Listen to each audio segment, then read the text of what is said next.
this is the day that you almost caught Captain Jack Sparrow.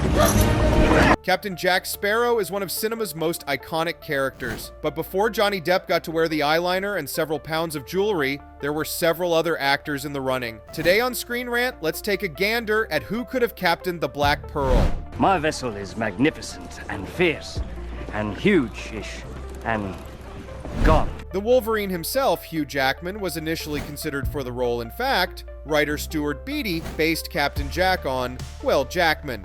Both men graduated from the same Aussie boys' school, and Jackman was a notable actor in Australia at the time the script for Curse of the Black Pearl was written, but Disney decided he didn't have the international appeal to carry a tentpole release. By the time Pirates went into production, Jackman had become Wolverine, and the rest is history. Matthew McConaughey got a little bit closer to the role.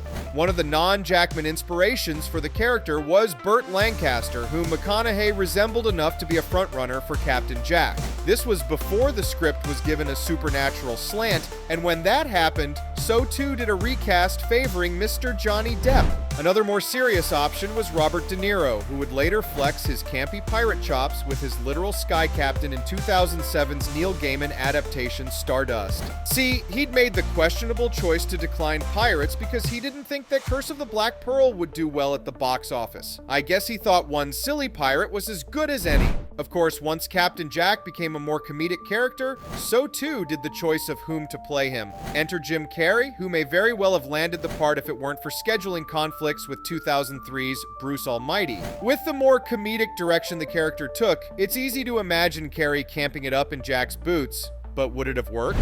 Princess Bride's Carrie Els was also considered back when Disney was looking to make Pirates of the Caribbean a direct-to-video release. Els would later voice the pirate Black Bart in the video game version of Pirates of the Caribbean at World's End. He was joined by Christopher Walken and Rick Mayall, both of whom would have certainly been interesting in the role. Just imagine Drop-Dead Fred trying to woo Keira Knightley and battling it out with Davy Jones. There are also rumors that Michael Keaton was considered for the role, and while Depp certainly worked out, there's something to be said about Beetlejuice himself sailing the seven seas. Before you disregard the idea, remember that Keaton was given a lot of flack for initially being cast as Batman, and we all remember how that turned out. So, what do you think? Would you have preferred Jim Carrey in the role? Could Hugh Jackman have traded his claws for a flintlock pistol? Let us know. Thank you for watching ScreenRant, and stay tuned for more movie news.